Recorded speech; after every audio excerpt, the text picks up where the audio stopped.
Aplauda o Senhor em nome de Jesus. Exalte a Ele. Tome seu assento, meu amado.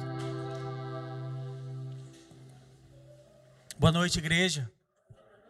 Graça e paz do Senhor Jesus seja com todos, amém? Que bom estarmos aqui mais um domingo, iniciar a semana podendo entregar a Ele a nossa vida. Quero compartilhar um texto com você em Mateus, capítulo 15, verso 21 em diante.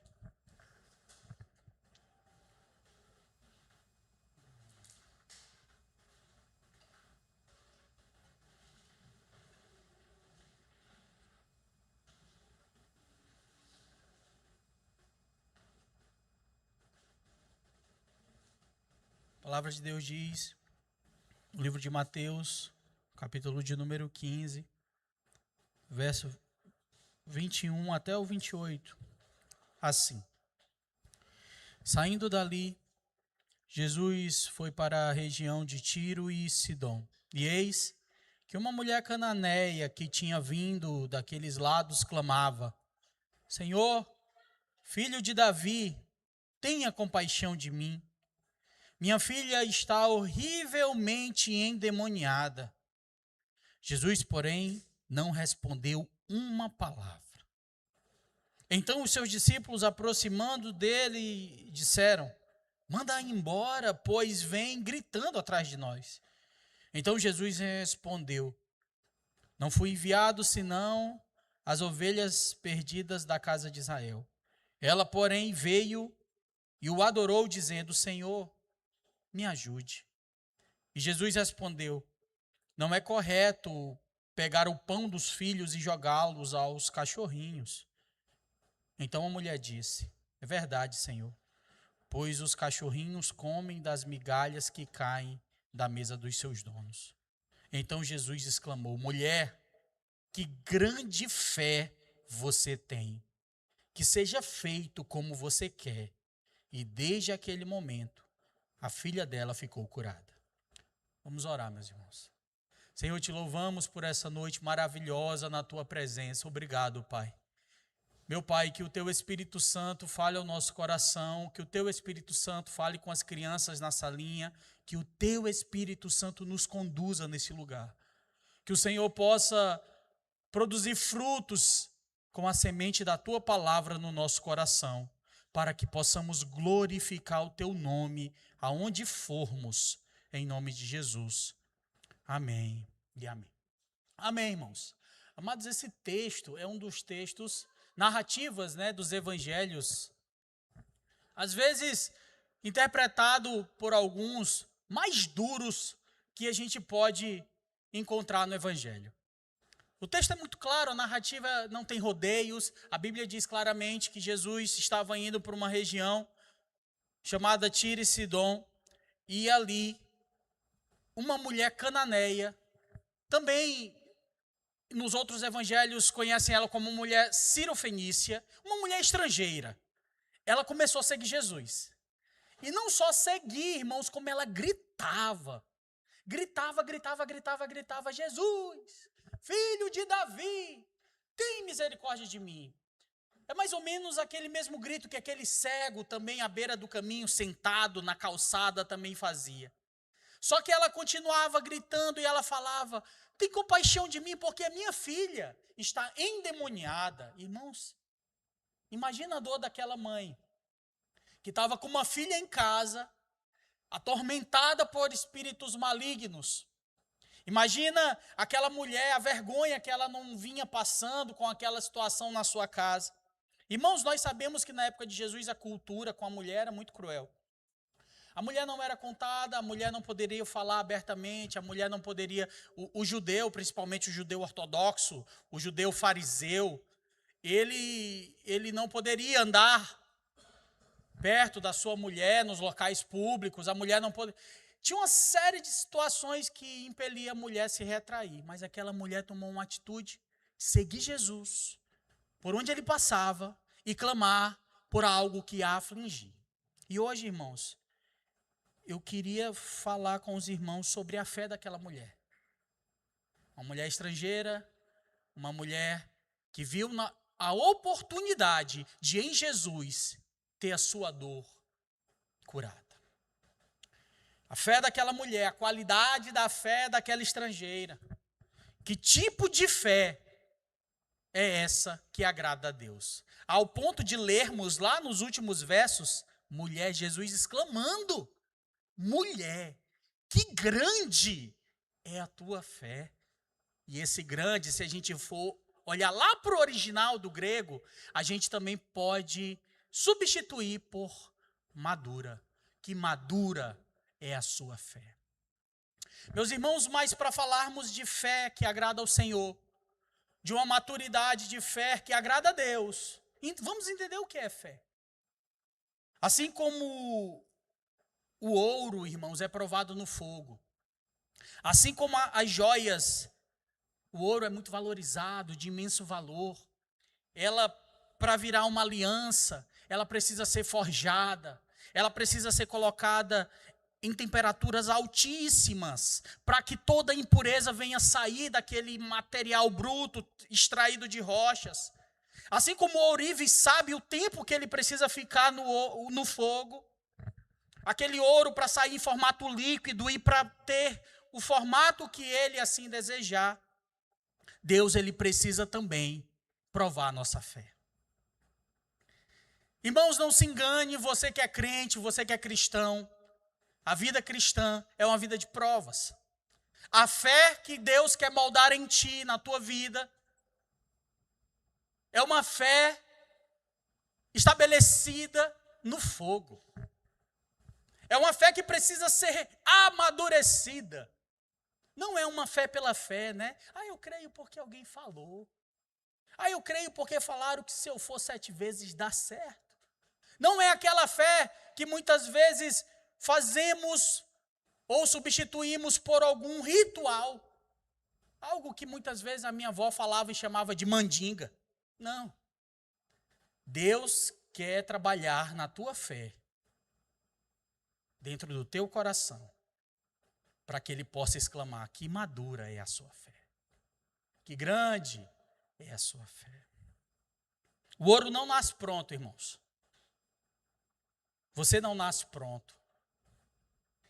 Ele é colocado num local, levado à fornalha de altas temperaturas.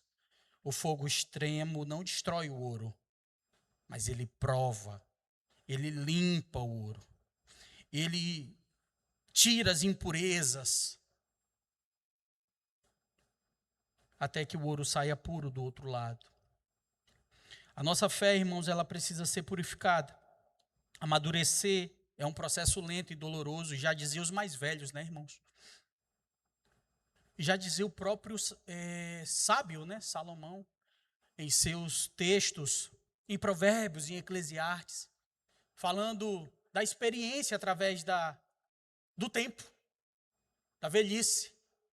Traz muitas vezes experiência, mas a minha avó dizia, ela falava, André, não julgue um homem pelos seus cabelos brancos, porque os cafajestes também envelhecem. Olha só, essas frases dos antigos. Mas, irmãos, a experiência às vezes vem com o tempo. Vem com a idade. A gente, não porque a idade quer dizer alguma coisa, mas porque a gente já errou tanto. A gente já meteu os pés pelas mãos, a gente já passou por experiências que a gente fica sábio. A gente pode ajudar os jovens em aconselhamentos. Mas e a nossa fé? Esse processo lento, esse processo doloroso muitas vezes, e nós vamos entender por que dói.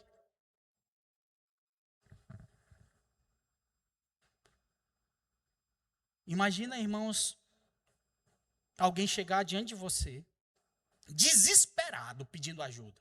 Acontece muito isso.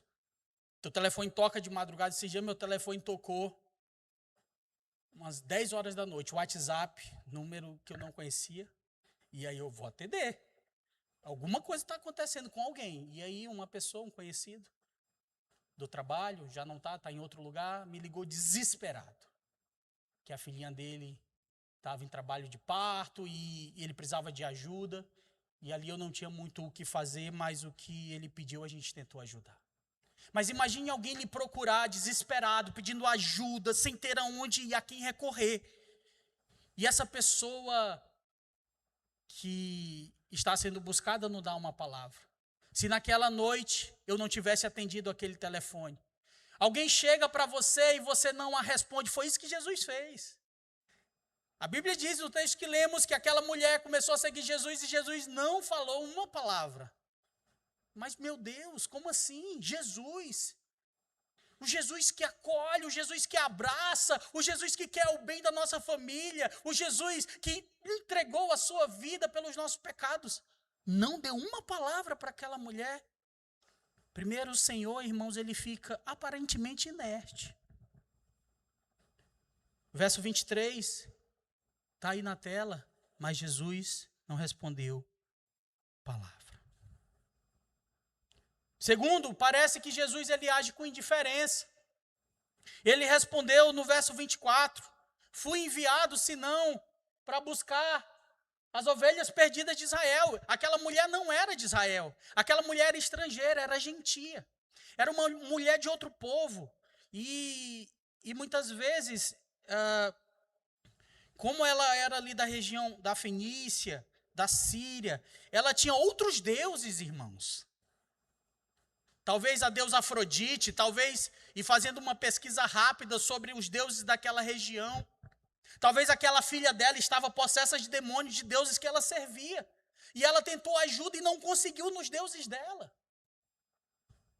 Nos pseudos e falsos deuses. Jesus responde isso. Olha, ela gritando, imagine uma pessoa gritando, pedindo ajuda, lhe ligando insistentemente. Primeiro, você não fala nada. Segundo, você, rapaz, o meu dinheiro não é para isso não, irmão. Cada um com seus B.O. Foi mais ou menos isso que Jesus falou. Eu te prestar meu dinheiro. Não, já tenho muito B.O. Te vira. Eu não vim para ajudar, eu vim para o judeu. Jesus foi duro, irmãos. Ele respondeu que veio, e parece que ele usou com indiferença. Mas vamos entender por que Jesus falou isso. E terceiro, ele sugere até um insulto, né? Olha, não é justo, no verso 26, não é certo tirar o pão dos filhos e lançá-lo aos cachorrinhos. Irmãos, depois dessas 3 pancadas de Jesus, talvez qualquer um de nós aqui, nos decepcionaríamos, nos afastaríamos da igreja, dos irmãos, nos isolaríamos. Mas aí é que está. Aonde está a tua fé? O que Jesus ele tem feito contigo nesses últimos dias, nesses últimos meses, que você tem questionado, Senhor, por quê? E eu, na hora do louvor ali, orando, me veio a seguinte texto na mente, que o Espírito Santo às vezes traz no nosso coração, do Pai Nosso. O texto começa Jesus ensinando aos discípulos a orar. E Jesus ensina assim, Pai Nosso que estais no céu. Ele não começa de outra forma, mas ele começa reconhecendo que Deus é Pai. E eu vinha conversando com meu filho no carro, vindo para cá, falando, filho, eu como pai posso falhar com você. O pai homem, o pai terreno, a gente tem falhas. Em algum momento eu posso falhar, mas existe um Pai eterno que nunca falha. E ele é nosso. E ele é de todos. Ele não é um pai meu, ele é um pai nosso. E aí a gente olhando para esse texto, como que esse pai agiu dessa forma com essa mulher. Por quê? Qual o propósito? E você às vezes se pergunta, mas Deus, tu és meu pai, eu estou passando por esse momento. Eu falo e ninguém responde, como essa mulher falou. Eu falo e parece, eu oro e a dor aumenta. Meu irmão, o teu Deus, o teu pai, sabe o que você está passando. Não tem pessoa no mundo mais capacitada e de maior ciência, de ter a maior ciência daquilo que você vive hoje, do que Deus. Do que Deus. E muitas vezes vem uma crise de fé. E já eu contei uma vez aqui, Lá no passado, que uma pessoa me procurou na internet falando sobre as mazelas do mundo e perguntou onde estava Deus sobre essas mazelas. E a gente fica, às vezes, sem saber o que responder. No luto, às vezes a gente não sabe, poxa, mas estava tão sadio, de repente pegou uma doença, foi para o hospital, entrou na UTI, ficou alguns dias e morreu. Não sabemos o que acontece, irmão. Não sabemos porque Deus não curou, não sabemos porque Deus não agiu, porque Deus não respondeu, não sabemos porque Deus falou daquele jeito, usou um profeta para dizer que eu não vim para você, eu vim para o judeu. Eu não sei porque Deus fez isso. Eu não sei porque as coisas às vezes acontecem para provar a sua fé, a minha fé. Mas Deus sabe. Deus sabe. Deus sabe porque você está passando por isso. Lembra do fogo? Como diz a canção, assim como o fogo, né? Ele trabalha ali no ouro. Às vezes, tudo isso ocorre porque Deus está nos preparando. Pastor, que Deus é esse? Eu sei lhe dizer, meu irmão, que Deus é Pai. Eu sei lhe dizer que o Pai que é o melhor para o seu filho e para a sua filha. Eu sei porque eu sou pai de 2. E a maioria aqui também é pai e mãe. E vocês querem o melhor para os vossos filhos. Mas aí a chave do texto entra no verso 28. Diz aí na tela. Jesus respondeu: mulher, grande é a sua fé. Você entende? Depois de tudo aquilo que ela passou, tudo aquilo que ela aparentemente sofreu, o silêncio de Jesus, aparentemente sofreu o desprezo de não ser judeu, de não ser uma mulher judia, aparentemente Jesus falar para ela que não pode soltar as migalhas, não pode soltar aquilo que não é para eles. Jesus exclama e ele diz: mulher, grande é a tua fé. A chave, irmãos, do nosso relacionamento com Deus é a nossa fé que nós temos com Ele diante das provações. E eu queria destacar aqui com você, nessa noite, de maneira bem rápida, 5 características de uma fé de qualidade, que esse texto ensina para a gente. E a primeira delas, a primeira característica é o arrependimento. O arrependimento, irmãos, é a primeira característica da qualidade de uma fé. O verso 21 do texto que lemos e o 22 fala que aquela mulher saiu dali, Jesus saindo dali foi para a região de Sidom e Tiro. E no verso 22, eis que uma mulher cananeia que tinha vindo daqueles lados clamava. Aquela mulher, irmãos, era uma mãe desesperada pelo estado da sua filha. Ela clama pelas misericórdias de Jesus. O texto não fala abertamente, diretamente sobre isso, mas pelo contexto, como eu já tinha dito, aquela mulher, por ser uma mulher estrangeira, por ter um Deus diferente, um Deus que não era Deus, ela ir até Jesus, ir até um judeu, ir até um homem, ir até o filho de Davi, e clamar misericórdia, isso externa no coração dela arrependimento. Irmãos, uma fé que não produz arrependimento não pode ser chamada de fé em Cristo Jesus. A fé que você tem em Deus, ela precisa gerar em nós arrependimento. Talvez aquela mulher estava arrependida daquela sua idolatria e da velha maneira de viver. Talvez aquela mulher estava arrependida de seguir aqueles falsos deuses da sua terra ali na Grécia.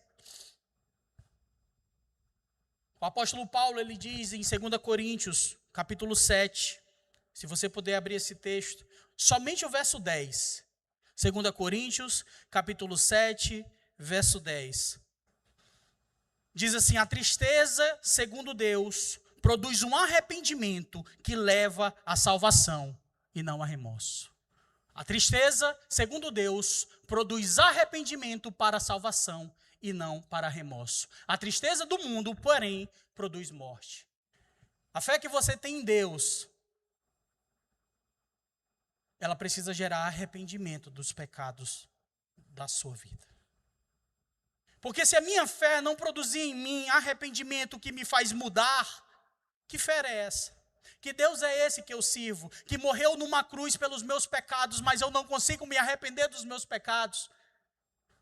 Então, irmãos, às vezes a minha fé ela é provada, muitas vezes eu estou em situações difíceis na minha vida por causa dos meus pecados, por causa das minhas escolhas ruins, por causa das minhas próprias, dos meus próprios desejos. Mas a fé que eu tenho em Deus, ela precisa produzir Jesus. Tem misericórdia de mim.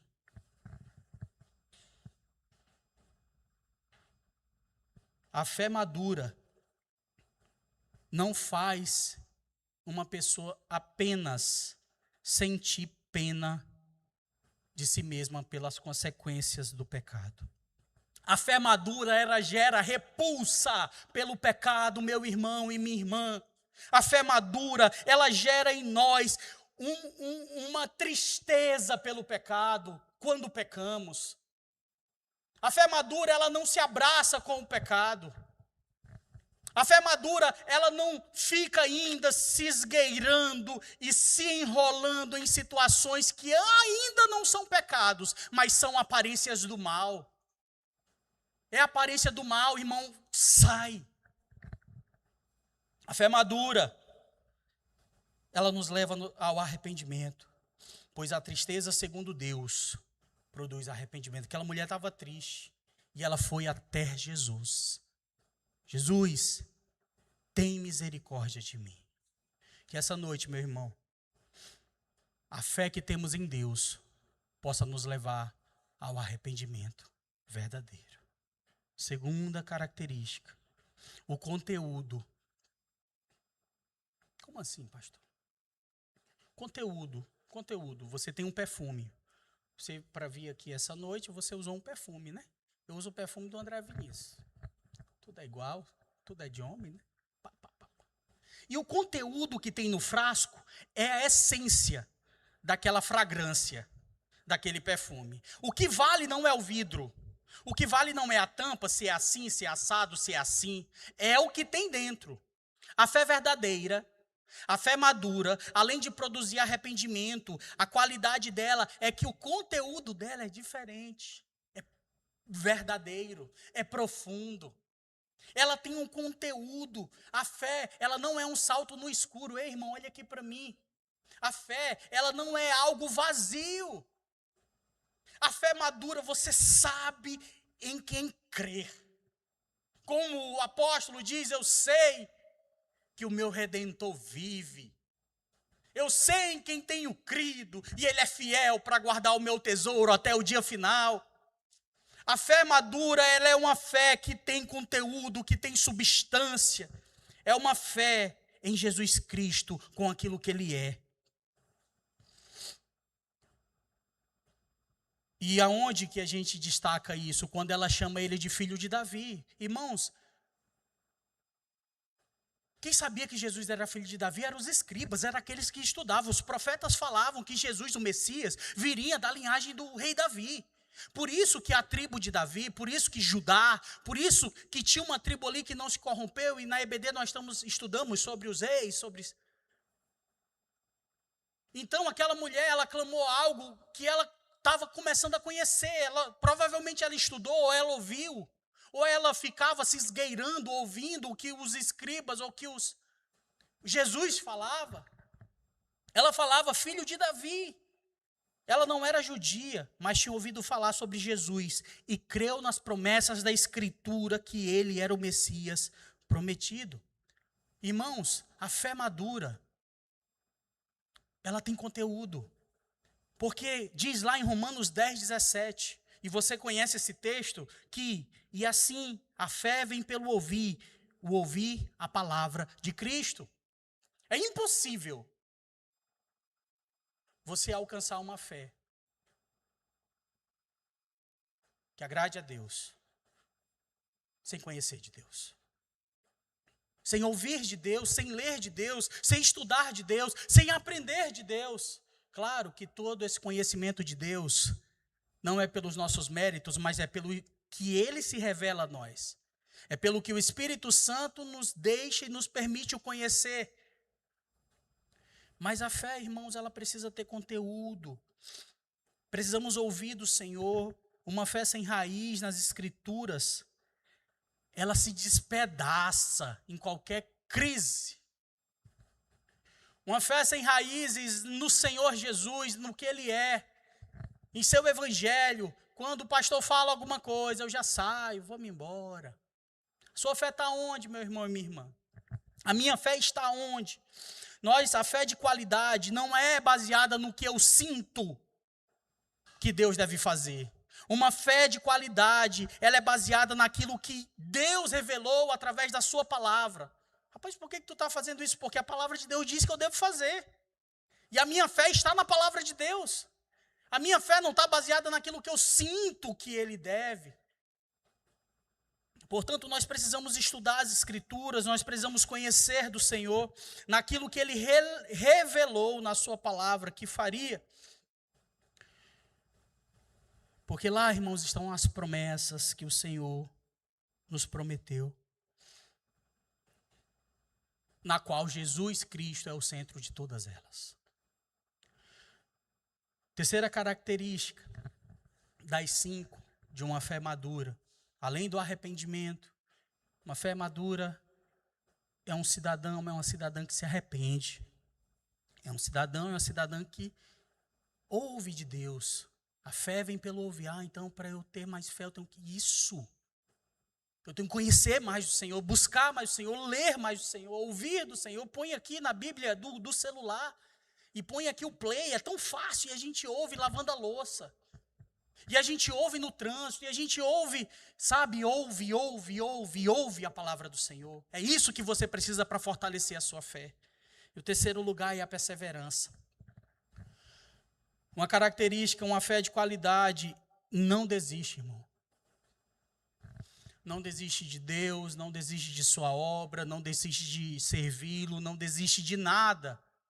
Uma fé de qualidade não desiste de Deus e nem de sua obra. Aquela mulher tinha tudo para voltar lá para a Fenícia, lá para a Síria, lá para a casa dela. Quando ela chegasse lá, a filha dela ainda estava endemoniada, a confusão ainda estava lá. Jesus foi duro com aquela mulher, irmãos. E às vezes se falam comigo algo que eu não gosto, eu já fico bem mal e triste e não volto mais para servir ao Senhor na minha comunidade local. Você e eu precisamos aprender a ser perseverantes, irmãos, porque a Bíblia nos ensina. A pessoa que cultiva uma fé bíblica jamais dará as costas para o Senhor. Ah, mas o Senhor não fez o que eu pedi, não curou, não ressuscitou, não abriu a porta. Ah, eu estou decepcionada com o Senhor. Meu Deus, cuidado, meu irmão e minha irmã. Cuidado, eu sei que dói, eu sei que magoa. Você pode falar, pastor, o senhor não sabe o que eu passei. Não sei mesmo, mas Deus sabe. E por que você passou? Você precisa crer em Deus e saber que Ele está te provando. E que eu e você precisamos perseverar. Tiago diz exatamente isso. Abra sua Bíblia. Em Tiago capítulo 1, versículo 3.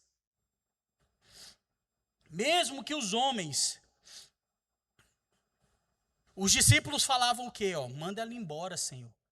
Não é? Manda, essa mulher, tá chata demais, gritando aqui, a gente andando no sol quente, essa mulher gritando, manda ela embora. Mesmo que as pessoas falem para você, para. Tu já tentou tanto. Foi para a igreja, foi para isso, só se para de ir, persevere.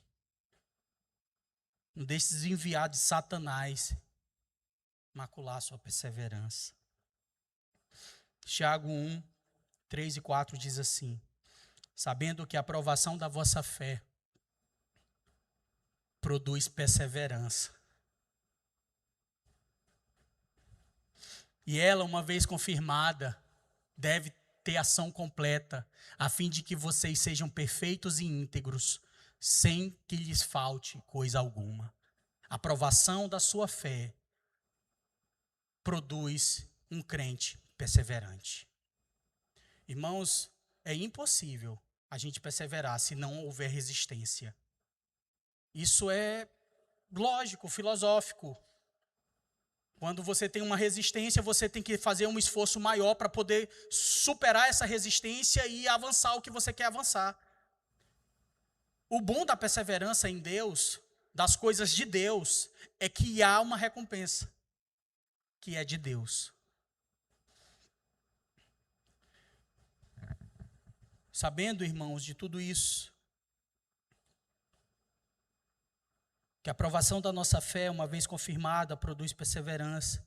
E ora, perseverança deve ter ação completa para que sejais perfeitos e íntegros, em nada deficientes.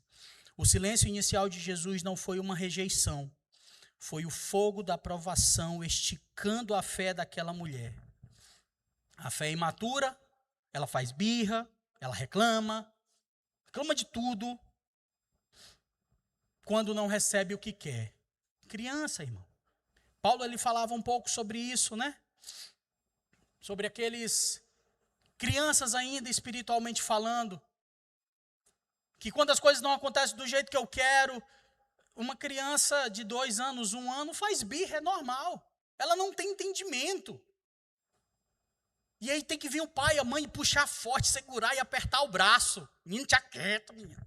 André Vinícius, quando tinha 2 anos, eu levava ele aqui para esse negócio cura aqui, e dava assim, menino, te aquieta. Ele não lembra, eu já falei para ele isso. Pegava ele no colo aqui, aí eu ia ali para debaixo desse prédio abandonado ali no escuro, dava 2 palmadas, não se aquietava, porque faz birra, quando não tem o que quer na hora que pede. Mas não é assim que funciona com os nossos filhos. E aí eles crescem, vão amadurecendo e vão entendendo como que as coisas funcionam. E com Deus não é diferente. Eu, irmãos, preciso perseverar. E Jesus ele fala de uma parábola que você lembra, ensinando os discípulos a orar e nunca desistir. A parábola da viúva insistente. Ela chegou no juiz que não temia Deus, um juiz que era ímpio, e ela falava, Senhor, julga a minha causa. E aquele juiz falou para aquela mulher, não vou julgar. Eu julgo o que eu quero, quando eu quero e de quem eu quero. Aquela mulher foi para casa no outro dia, bateu na porta do juiz, julga a minha causa. E ele disse, eu não vou julgar. E isso repetiu vários dias, e aquele juiz pegou um ar tão grande que ele falou, olha, eu não temo a Deus, eu não temo a homem nenhum, mas essa mulher me importuna tanto que eu vou julgar a causa dela. Aí Jesus ele finaliza a parábola, e ele diz, se esse juiz ímpio, que é mau, julgou a causa, imagine Deus que é bom. Portanto, quanto o Filho do Homem vier, encontrará fé na terra, persevere, irmão. Continue orando. Continue orando pelo seu cônjuge, pelo seu filho, pelos seus negócios, pelas portas. Continue pedindo, porque é isso que Jesus nos ensina. Ore, peça. Coloque diante de Deus os seus sonhos, os seus projetos, a sua vida espiritual, o seu casamento. Continue orando. Ah, mas Senhor, não me... Continue perseverando, minha irmã. Persevere. Os discípulos mandaram a mulher embora. Jesus manda essa mulher embora. Tá demais. Mas ela foi lá e continuou. Ela não fez birra, porque não teve na hora que ela queria. A fé de qualidade suporta o silêncio e persevera. Porque sabe que o caráter de Deus não muda. Uma vez aprendemos aqui, o pastor Breno pregando, que quando oramos, Deus ele sempre terá um sim, um não ou um aguarde. Mas ele nunca deixa um filho sem resposta. Persevere. Quarta característica, além do arrependimento, do conteúdo e da perseverança, é a humildade. Essa mulher foi muito humilde, irmãos. Muito humilde. Muito humilde diante de Jesus. Que é exatamente a característica que nós precisamos também para termos uma fé de qualidade. A fé dela se revelou em uma profunda humildade. Verso 25 ao verso 27. Homens e mulheres sabem, homens e mulheres de fé sabem, irmãos, que nós somos indignos. O que eu mereço de Deus, irmãos? O inferno. O lago de fogo, enxofre, eu mereço de Deus, porque sou pecador. Eu sou indigno, mas pela graça, Deus envia o Filho dele para me salvar do inferno. Pela graça, Deus envia o Filho dele para morrer no meu lugar, a minha morte. Pela graça, Deus me reconcilia com ele. Pela graça, Deus perdoa os meus pecados. Pela graça, Deus me alcança, me justifica e me limpa pelo sangue de Jesus Cristo. A gente não merece, é pela graça. E aí tem crente que é soberbo, eu não entendo. Tem crente que só pisa no chão porque não sabe voar. Irmão. Porque Deus... E aí quando o cabo vai pregar, ou vai cantar, ou vai falar numa rádio, o nome do cara é estampado assim, na primeira fila, no primeiro... Que é isso? Que loucura gospel é essa? A gente não é absolutamente nada. Jesus é tudo. Cristo é tudo em todos. Você e eu somos vasos de barro que Deus usa com honra. Ele usa, e ele guarda, ele limpa, e ele guarda no lugar para usar de novo. Humildade, irmão. A gente quer ser maior que os outros. Jesus colocou uma toalha na cintura e começou a lavar o pé dos apóstolos. Pedro era igual a gente. Tu vai lavar meu pé? Nunca. Eu que tenho que te lavar. Ei, Pedro, peraí, Pedro. Não é assim não, irmão. Infelizmente, meu irmão, essa qualidade de humildade, ela precisa fazer parte da nossa fé. É impossível a sua fé ser madura se você não é uma pessoa humilde. E quando eu falo humildade, eu estou falando das bem-aventuranças. Os mansos e humildes de coração. Não são aquele que anda rasgado. Não é isso não. Não tem nada a ver uma coisa com a outra. Humildade não significa pobreza. Você sabe o que eu estou falando. Jesus está olhando para dentro do nosso coração. Aquela mulher ela foi humilde de reconhecer que não merecia e falar, mas Senhor, até os cachorrinhos comem das migalhas que caem das mesas dos seus donos. Eu não sou digna, mas até os cachorrinhos se alimentam das migalhas. Jesus não quer te dar migalhas, Ele quer te dar um banquete. E às vezes Ele está provando a tua fé, para que você amadureça nessa caminhada cristã. Porque Ele quer te dar um banquete. Ele quer te fazer um marido melhor, uma esposa melhor, um filho e uma filha melhor, um profissional melhor. Não porque você ganha alguma coisa seguindo a lei, mas porque você serve a Deus. Porque o nome de Deus é glorificado através da tua vida. Humildade, irmãos. Precisamos saber chegar diante de Deus. Eu decreto que... quem decreta é governadores e presidentes na lei da terra. Tem gente que decreta mais que governador. E o pior, decreta nas coisas do céu. Cuidado. A gente não decreta nada, irmãos. A gente ora e fala, se Deus quiser, Ele vai fazer conforme a vontade dEle. Se Deus quiser, humildade. E quinto e último. O texto da humildade é Tiago ainda 4,6, que diz, Deus existe aos soberbos, mas dá graça aos humildes. A soberba é algo terrível, que a gente precisa lutar todos os dias. A fé de qualidade não reivindica direitos.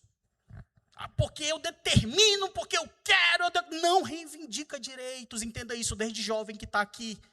Se entregue diante de Deus e fala, Senhor, faz a tua vontade, assim na terra como no céu. Eu queria muito. Já pensou se a minha vontade fosse feita? Meu Deus, o mundo estaria difícil de viver. Ainda bem que o nosso Deus é bom e é a vontade dele que prevalece. A mulher cananeia não disse a Jesus, eu mereço esse milagre, Senhor. Eu vou para a igreja, eu dou o dízimo das hortelãs. Né? O fariseu faz muito isso. Eu dou o dízimo da hortelã, do inho, dos 10%. Eu mereço isso aí. Eu fui 7 vezes nas quartas da fé, na quinta do milagre. Doia. Eu mereço. Não. Ela não reivindica. Ela se prostra. Ela ora. ela se humilha. Porque o nosso Deus é grande, poderoso, excelso, supremo. Mas Ele também é Pai. Ele sabe o que você precisa. Se nós, sendo mal, sabemos das coisas boas aos nossos filhos, imagine Deus que é bom. Se um filho teu te pedir pão, você dará pedra. Se te pedir peixe, você dará espinho? Absolutamente não. Eu quero lhe dizer, em nome de Jesus, saiba chegar diante do seu Pai. Saiba chegar diante do seu Deus. Chegue em nome de Jesus. Que é em nome de Jesus que o acesso a Deus foi ligado novamente. Em quinto e último, além do arrependimento, do conteúdo, da perseverança e da humildade, nós temos a transformação. No fim, a qualidade da fé produz transformação, tanto em nós quanto naqueles que amamos. Aí Jesus, ele lê o texto que nós repetimos, né? Mulher, depois que ela fala que até os cachorrinhos comem das migalhas, grande é a tua fé. Vai e seja feito conforme tu pedistes. Isso é muito poderoso e profundo. Tu passou por tudo, mulher. A tua fé está madura. Ela é grande. Vai em paz. Irmãos, Deus é poderoso. Uma palavra só dele muda realidades. O Lázaro estava morto há 4 dias. A biologia teve que se virar. Quando Jesus falou, Lázaro veio para fora. Eu não sei aqui quem é da área da saúde, mas depois do 4º dia já falaram lá no texto, Senhor, está fedendo já. Os tecidos se ligaram, o corpo foi recomposto, eu não sei o que aconteceu, mas Jesus deu uma palavra, você entende o que é isso? Uma palavra de Jesus, a água transforma em vinho, o morto passa a ter vida, o doente pode ser curado, mas seja feito como Ele quer. Mas você precisa continuar crendo que Ele é Deus de milagre. Que Ele é Deus poderoso. Ele transformou a vida daquela mulher cananeia. Aquela mulher teve a sua fé amadurecida e a filha curada no mesmo instante. Ela perseverou, ela continuou. E Jesus transformou a vida dela. E em Tiago ainda, capítulo 2, verso 17 diz... Perdão, irmãos. Assim também a fé, se não tiver obras, por si só é morta. A gente não poderia encerrar sem ler esse texto. Que a fé sem obras, ela é vazia. Porque tem muita gente que é só blá, blá, blá. Mas de fato não age. Aquela mulher agiu em todos os momentos. Você precisa agir pela fé. Crer que Deus Pai é contigo. Mas o que é o agir pela fé? Eu vou comprar um carro parcelado em 82 vezes sem ter como pagar a parcela. O pastor falou. Não, irmão. Isso é loucura, irresponsabilidade financeira o nome disso. Vai dever e o banco vai tomar. Não, Senhor, me ajuda a passar no concurso, ganhar melhor para eu mudar o meu transporte. Senhor, me dá sabedoria para eu gerenciar a minha vida. Me ajuda, abre as portas.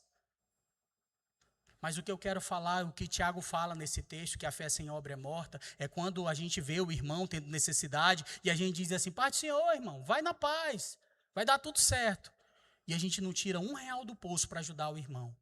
Que fé é essa? Que é morta. A fé produz transformação. A transformação, ela irradia o amor de Deus ao nosso redor. Uma fé que não muda um ambiente dentro da nossa casa não é uma fé bíblica. Uma fé que a gente não consegue ver transformação. Que Deus é esse que eu sirvo, irmãos, que não me transformou. Que eu continuo sendo um bruto com a minha esposa, gritando, xincando. Não. Que Cristo é esse que morreu pelo que morreu, se não há mudança real em mim. Isso, eu estou dando um exemplo porque eu sou homem, sou marido e sou pai, então eu posso falar com propriedade. Que às vezes o homem é bruto sim. Olhe para Cristo e veja o que ele ensinou. Que os maridos, eles devem amar a sua esposa e tem mais, dar a vida por elas, assim como Cristo deu a vida pela sua igreja. E as esposas sujeitas e respeitando os seus maridos. E mulher que não respeita.